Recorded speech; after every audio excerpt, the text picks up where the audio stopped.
जय हिंद दोस्तों। आज हम लोग बात करने वाले हैं पॉलिटिकल थ्योरी के बारे में। जैसे आप मैथ में, साइंस में, फिजिक्स में पढ़ते हो ना थ्योरी, उसी प्रकार से पॉलिटिकल साइंस में भी थ्योरी होता है। तो आज हम लोग बात करेंगे पॉलिटिकल थ्योरी के बारे में। लेकिन उससे पहले फिर से एक बार हम लोग नज़र डालते हैं पॉलिटिक्स पे, क्योंकि आज भी हमारे समाज में पॉलिटिक्स के बारे में कई तरह की अवधारणाएँ फैली हुई है। जैसे कोई सोचते हैं राजनीति अच्छी चीज़ है, कोई सोचते हैं राजनीति खराब चीज़ है। ये एक बंदा है, ये कहता है जब मैं बड़ा हो जाऊंगा तो मैं चुनाव लड़ूंगा, नेता बनूंगा, देश का विकास करूंगा, अगर देश में ज़रूरत होगी तो मैं उसके अनुसार से बदलाव भी करूंगा। ये क्यों कहता है कि मैंने मॉडर्न डेफिनेशन में बताया था पॉलिटिक्स में। अगर आप पिछला वीडियो नहीं देखे हैं तो लिंक डिस्क्रिप्शन बॉक्स में होगा, आप जाके देख लीजिए। मॉडर्न डेफिनेशन ऑफ पॉलिटिक्स कहता है कि राजनीति के साथ साथ पावर ऐड हो गया है। ये बंदा सोचता है अगर मेरे पास पावर भी आ जाएगा, सोचिए अगर ये चुनाव जीत जाता है तो इसके पास पावर भी हो जाएगा, तो ये अपने अनुसार से बदलाव कर सकता है। लेकिन इस परिवर्तन का ये कतई मतलब नहीं है, यानी पावर का ये कतई मतलब नहीं है कि ये अकेले यानी अपने आप से खुद से कोई भी परिवर्तन कर देगा। ऐसा कतई संभव नहीं है, इट इज़ इम्पॉसिबल। यानी ये अकेला कुछ भी चेंज नहीं कर सकता। लेकिन पावर है तो कुछ करने का अधिकार तो है, ये देश के हित में सोच सकता है। यानी इसके मन में जो चीज़ बैठा हुआ है पॉलिटिक्स के बारे में, ये सोचता है मैं देश का सेवा करूँगा, यानी सेवा भाव से पब्लिक का सेवा करूँगा। एंशियंट डेफिनेशन तो यही कहता है कि public service, politics is a public service. यानी अगर आप लोगों का सेवा करना चाहते हैं तो पॉलिटिक्स में आइए, लोगों का सेवा कीजिए खुल के। लेकिन कुछ कुछ ऐसे अद्भुत व्यक्तित्व आ जाते हैं इसमें और ऐसे कारनामे कर जाते हैं कि मत पूछिए। ये देखिए, दूसरा बंदा भी है, इसके मन में पॉलिटिक्स के बारे में गलत अवधारणाएं बैठी हुई है, गलत इमेज बना हुआ है, निगेटिव इमेज। अब ये क्यों है? इसी में से ये जो नेता लोग हैं, इसी में से कुछ कुछ ऐसे अद्भुत व्यक्तित्व आते हैं और ऐसे ना कारनामे कर जाते हैं। जैसे देखिए चारा घोटाला, ईवीएम हैकिंग, इन सब चीज़ों को देख के इनके मन में फिट हो गया है कि राजनीति तो गंदी चीज़ है, ये अच्छी चीज़ नहीं है, इसमें मुझे नहीं जाना है तो नहीं जाना है। खैर जो भी हो, आपने देखा पॉजिटिव व्यू को, निगेटिव व्यू को। अब आइए मैं आपको रूबरू करवाता हूँ कुछ महान व्यक्तित्व का क्या विचार है इसके बारे में। कुछ पॉलिटिकल थिंकर्स का व्यू मैं आपको दिखाने वाला हूँ कि वो क्या सोचते हैं पॉलिटिक्स के बारे में, उनके नज़र से, उनके व्यू में क्या है ये पॉलिटिक्स। सबसे पहले हम अपने देश के राष्ट्रपिता महात्मा गांधी का व्यू देखने वाले हैं इस पे, पॉलिटिक्स पे, कि उनका क्या कहना है पॉलिटिक्स। आइए एक नज़र में देखते हैं महात्मा गांधी का क्या विचार है पॉलिटिक्स के बारे में, यानी वो राजनीति को किस नज़र से देखते हैं। यहाँ पे देखिए महात्मा गांधी क्या कहते हैं, politics has held us like a snacks horoscope. यानी अगर किसी व्यक्ति को सांप ऐसे चारों बगल से घेर लेता है, उसी तरह से कह रहे हैं महात्मा गांधी कि पॉलिटिक्स हम लोगों को चारों बगल से घेर के रखा है, and there is no other way to deal with it. और इससे जो है बाहर निकलने का कोई दूसरा रास्ता भी नहीं है। महात्मा गांधी का ये कहना है, जो हमारे राष्ट्रपिता हैं। इसका मतलब क्या हुआ कि पॉलिटिक्स हमारे समाज में आसपास सभी लोगों को घेरा हुआ है, कोई भी लोग इससे बच नहीं सकता है, इससे निकलने का कोई दूसरा रास्ता नहीं है। इसका बस एक रास्ता है कि आप उससे फाइट कीजिए।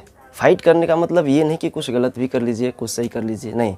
फाइट करने का ये मीनिंग होगा कि अगर आप राजनीति से लड़ रहे हैं तो राजनीति में जाइए, ये पब्लिक सर्विस के लिए है, तो लोगों का सेवा कीजिए। ये नहीं कि मतलब खुद का सेवा करने लगी, ऐसा नहीं होना चाहिए। तो पब्लिक सर्विस में जाइए। इनका यही कहना है कि हर लोग, हर व्यक्ति राजनीति से घिरा हुआ है, इससे कोई बच नहीं सकता है, इसका दूसरा कोई रास्ता भी नहीं है इससे निकलने का। बस एक ही रास्ता है, आप इससे फाइट कीजिए, आप इसमें इन्वॉल्व होइए, ताकि आपका देश आगे बढ़ सके, विकास हो सके देश का। क्योंकि देश का विकास होने के लिए तर्क वितर्क वाला डिबेट होना ज़रूरी होता है। आप ही ज़रा सोचिए कि अगर एक व्यक्ति के हाथ में पावर चला जाए, वहाँ पे कोई तर्क वितर्क करने वाला नहीं हो, तो क्या होगा? जो उसके मन में आएगा वो कर देगा। इससे क्या होगा? हमारा देश विकास नहीं करेगा। हो सकता है वो अपने लिए सोच सकता है, अपने हित का बात सोच के कोई नियम लागू कर दे, कोई कानून लगा दे। तो इसी वजह से आपको भी पॉलिटिकल होना ज़रूरी है, क्योंकि अगर आप पॉलिटिकल होते हैं तो आप उस डिबेट में हिस्सा लीजिएगा। और डिबेट में हिस्सा लेने का ये मोटो होता है कि आप एक अच्छे निष्कर्ष तक ले जा सकते हैं किसी भी समस्या के समाधान को। और अच्छा समाधान जब होगा तो हमारा देश डेवलप करेगा ही, उसमें कोई शक नहीं। आइए और क्या कहते हैं, देखिए no society can survive without any structure of political organisation and collective decision. ये कह रहे हैं कि कोई भी समाज बिना पॉलिटिकल ऑर्गेनाइजेशन का नहीं जी सकता है, नहीं रह सकता है। दूसरा, कलेक्टिव डिसीजन, अगर एक जगह जमा होके तर्क वितर्क करके आप डिसीजन नहीं लेते हैं तो इससे समाज कभी विकास नहीं कर सकता है। इससे आपका भी घाटा होगा, दूसरों का भी घाटा होगा, कभी विकास नहीं कर पाए। उसके बाद देखिए ये एरिस्टोटल क्या कहता है, यानी अरस्तु, जिसको फादर ऑफ पॉलिटिक्स भी कहा जाता है, राजनीति के पिता है, राजनीति के जनक कहा जाता है अरस्तु को। इनका क्या कहना है पॉलिटिक्स के बारे में देखिए। He said that political form determine what should we do and what not to do. मतलब अरस्तु जी कहते हैं कि पॉलिटिकल जो है वो हमें बताता है, क्या बताता है कि समाज में क्या करना चाहिए, क्या नहीं करना चाहिए, इस चीज़ का हमें ज्ञान देता है। अब सोचिए, अगर आपके पास एक अच्छा नॉलेज आ जाता है, अगर आप सोच सकते हैं, तर्क वितर्क करने का क्षमता ये आप में डेवलप कर रहा है कि हमारे लिए क्या अच्छा है, क्या नहीं है, क्या ख़राब है, क्या सही है, अगर आप ये डिसाइड कर लेते हैं तो क्यों ना हम पॉलिटिकल में हिस्सा लेंगे, क्योंकि पॉलिटिकल ही तो सिखाता है हमें तर्क वितर्क करना। और ये हम नहीं कह रहे हैं, ये फादर ऑफ पॉलिटिक्स यानी अरस्तु जी कह रहे हैं कि पॉलिटिकल फॉर्म डिटरमाइन, पॉलिटिकल ये चीज़ हमें बताता है, सिखाता है कि what should we do and what not to do, हमें क्या करना चाहिए, क्या नहीं करना चाहिए, क्या सही है, क्या गलत है, इस चीज़ का ज्ञान हमें पॉलिटिक्स ही देता है। इसलिए हर एक व्यक्ति को पॉलिटिक्स में हिस्सा लेना चाहिए। अब आप सोचिए, अगर आपके पास सही डिसीजन लेने का क्षमता हो जाता है, आप सोच सकते हैं कि क्या हमारे लिए सही है, क्या गलत है, तो क्या विकास जल्दी से नहीं होगा? बिल्कुल होगा। आइए और कुछ थिंकर्स के व्यू को देखते हैं। और ये ऐसे वैसे थिंकर नहीं है, पॉलिटिकल साइंस में इनका एक बहुत अहम हिस्सा है, अहम रोल इन्होंने अदा किया है पॉलिटिकल साइंस को अपने बीच लाने में। तो आइए ये गेटल का क्या कहना देखिए। Politics is the study of past, present and future. यानी इनका कहना है कि politics is the study of past, present और फ्यूचर। पॉलिटिक्स में हम लोग क्या देखते हैं कि पहले क्या हो चुका, अभी क्या हो रहा है और आगे क्या होने वाला है, इस चीज़ के बारे में हमें पॉलिटिक्स सिखाता है। अगर आप वर्तमान स्थिति की समस्या को सुलझाना चाहते हैं या फ्यूचर में समस्या ना हो, उनका अच्छा समाधान निकालने हैं, तो आपको पॉलिटिक्स जानना चाहिए। ये हम नहीं कह रहे हैं, ये गेटल साहब कह रहे हैं। गेटल साहब का ही कहना है कि study of past, present and future is called politics. अब देखिए गार्नर साहब क्या कहते हैं, politics begin and ends with the state. इनका तो कुछ अलग कॉन्सेप्ट है। ये कह रहे हैं कि पॉलिटिक्स शुरू भी होता है स्टेट से, यानी राज्य से। अगर आपको राज्य का कॉन्सेप्ट पता नहीं है तो वीडियो रखा हुआ है, डिस्क्रिप्शन बॉक्स में लिंक मिल जाएगा, आप वहाँ जाके देख सकते हैं। तो इनका कहना है कि राजनीति जो है वो शुरू भी होता है स्टेट से और ख़त्म भी स्टेट से हो जाता है। तो गार्नर साहब की नज़र में state is the main point of politics. Okay, फिर से देखते हैं ये साल्टो साहब क्या कहते हैं। साल्टो का क्या कहना है, every political person is related to someone who has a sense of responsibility. यानी ये कहते हैं कि पॉलिटिकल पर्सन वही है जिसमें कुछ ना कुछ सेंस है रिस्पॉन्सिबिलिटी का। अगर आप में भी रिस्पॉन्सिबिलिटी का सेंस है, ह्यूमर है, तो आप भी पॉलिटिक्स में आइए। अगर लगता है कि आपको नहीं, ये देश जो है हमारा जिम्मेदारी है कि इसका सुरक्षा करना चाहिए, हमारा समाज है इसका विकास होना चाहिए, अगर आपको लगता है कि ये हमारा जिम्मेदारी है तो आपको पॉलिटिकल होना चाहिए। ये हम नहीं कह रहे हैं, ये साल्टो साहब कह रहे हैं कि अगर किसी व्यक्ति को लगता है कि हमारे समाज में विकास होना चाहिए, हमारे देश का विकास होना चाहिए, हमारा विकास होना चाहिए, अगर आपको कुछ भी थोड़ा सा भी सेंस है, रिस्पॉन्सिबिलिटी है इस चीज़ का, तो आपको पॉलिटिकल होना ही चाहिए। अब फिर देखिए ये क्या कहते हैं, डेविड ईस्टन महान विचारक हैं ये। डेविड ईस्टन का कहना है कि political power finds a solution. किसका solution? To problems that everyone can accept. तो इनका कहना है, डेविड ईस्टन साहब का कहना है कि पॉलिटिकल जो है यानी पॉलिटिक्स वो सॉल्यूशन को फाइंड करता है, किसी भी प्रॉब्लम का वो सॉल्यूशन निकालता है जो सभी के द्वारा एक्सेप्ट किया जा सकता है। ऐसा सॉल्यूशन नहीं कि मतलब किसी के हित में हो या एक समुदाय के हित में हो, ऐसा सॉल्यूशन नहीं निकालता है। पॉलिटिक्स एक ऐसा सॉल्यूशन देता है दैट कैन एवरीबॉडी एक्सेप्ट, सब लोग इसको एक्सेप्ट कर सकते हैं, ऐसा समाधान हमारे पास आता है। आप ही सोचिए, अगर पॉलिटिक्स के इतने सारे फीचर्स हैं, ये हमें तर्क वितर्क करने का क्षमता दे देता है, ये रिस्पॉन्सिबिलिटी का सेंस बढ़ाता है, ये हमें सॉल्यूशन भी देता है, किसी भी परेशानी का सॉल्यूशन भी देता है, और ऐसा सॉल्यूशन नहीं, जो सॉल्यूशन सबके द्वारा एक्सेप्ट किया जा सकता है वैसा सॉल्यूशन हमको निकाल के देता है। तो बताइए, पॉलिटिक्स होना चाहिए या नहीं होना चाहिए? अब आइए इसके थ्योरी को देखते हैं, और हमें पॉलिटिकल होना चाहिए या नहीं होना चाहिए इस पे भी चर्चा करेंगे लास्ट में। तो आइए सबसे पहले देखते हैं राजनीति सिद्धांत होता क्या है, व्हाट इज पॉलिटिकल थ्योरी। सबसे पहले देखिए, पॉलिटिकल का क्या मीनिंग होता है, सब्जेक्ट ऑफ पब्लिक इंटरेस्ट, यानी ये हमेशा जनता के हित का बात करता है। उसके बाद थ्योरी का मीनिंग होता है सिस्टमेटिक नॉलेज। इस सिस्टमेटिक नॉलेज का क्या मीनिंग होता है कि कोई भी समस्या आया, उसका समाधान कैसे करना है, या कुछ भी काम हो रहा है तो उसका रिजल्ट क्या आया, कोई इनपुट हम डाले कहीं पे, उसका आउटपुट क्या आया। मान लीजिए कोई लॉ बना यहाँ पे, वो लॉ कितना काम कर पाया, कितना सक्सेसफुल रहा, इस चीज़ का आपको अगर पूरा का पूरा जानकारी है तो इसी को हम लोग बोलते हैं सिस्टमेटिक नॉलेज।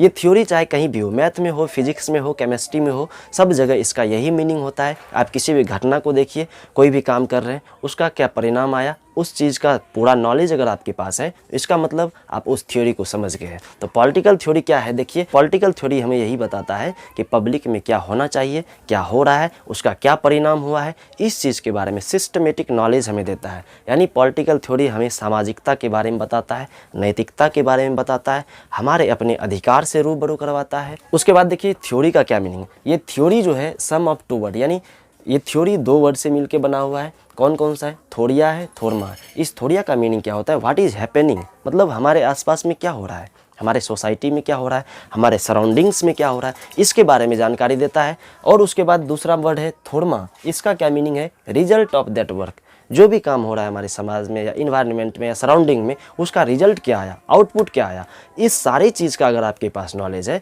इन्हीं सारे नॉलेज को हम लोग कहते हैं थ्योरी। तो थ्योरी क्या हो गया, अगर आपके सोसाइटी में क्या हो रहा है, क्या होना चाहिए, उसका परिणाम क्या हुआ, अगर आपके पास नॉलेज है, इसका मतलब आप पॉलिटिकल थ्योरी को अच्छे से समझ रहे हैं।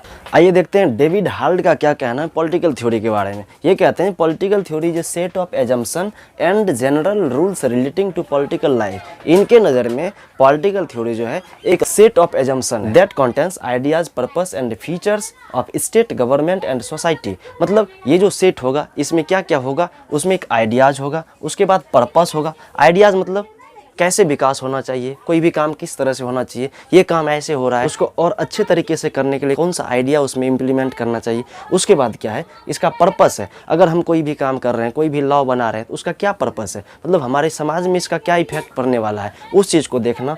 उसके बाद फीचर्स ऑफ स्टेट, राज्य का कुछ फीचर्स बताता है ये पॉलिटिकल थ्योरी कि राज्य क्या होता है, किस प्रकार का राज्य होना चाहिए, वो चीज़ बताता है। गवर्नमेंट का काम क्या है, गवर्नमेंट के पास कितना पावर है, गवर्नमेंट कौन बना सकता है। आइए राजनीति सिद्धांत को अब एक नज़र में देखते हैं। इसका जो मुख्य विषय होता है वो राज्य और सरकार होता है। इसका जो मुख्य विषय है राज्य व सरकार होता है। अब देखिए ये क्या क्या कहता है, इसमें हम जीवन के विभिन्न पहलुओं का अध्ययन करते हैं, जैसे सामाजिक न्याय, सरकार, संविधान, स्वतंत्रता, समानता आदि। आपको पता है कि समानता का मीनिंग हमेशा कहीं कहीं बदलते रहता है। तो कुछ लोगों के मन में बैठा हुआ स्वतंत्रता मतलब सब चीज़ में लिबर्टी मिलता है हमको। तो लिबर्टी का मतलब ये थोड़े ना कि आप किसी को मारने लगिए, गोली बंदूक लेके पूरे देश में घूमने लगिए, जहीं तहीं लोगों को मारने लगिए, ये मीनिंग नहीं होता है। इन सारी चीज़ों का मीनिंग हमको यही बताता है राजनीतिक सिद्धांत। अब देखिए ये हमें क्यों पढ़ना चाहिए, पहले भी बता चुका हूँ और एक बार फिर से देख लीजिए, एग्जाम पॉइंट ऑफ व्यू से भी इस तरह से अगर आप लिखते हैं तो अच्छा नंबर भी मिलेगा आपको। देखिए भविष्य में आने वाली समस्याओं का समाधान करने के लिए एक दृढ़ निर्णय लेने वाला नागरिक बनने के लिए हमको पढ़ना चाहिए।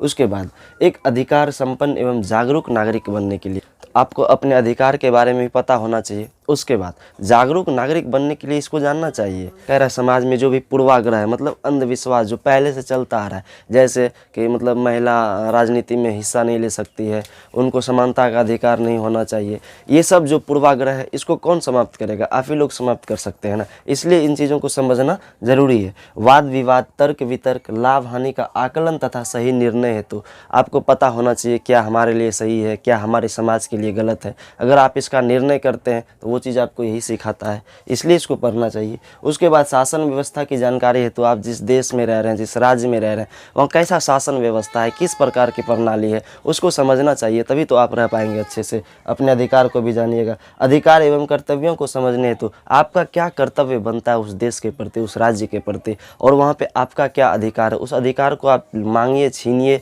और अपना कर्तव्य भी अच्छे से निभाइए। ये चीज़ यही सिखाता है। लोकतंत्र की उपयोगिता को भी समझने में, आपको पता है हमारा देश लोकतांत्रिक देश है, यहाँ जनता अपनी सरकार खुद से चुनती है और वही सत्ता होता है।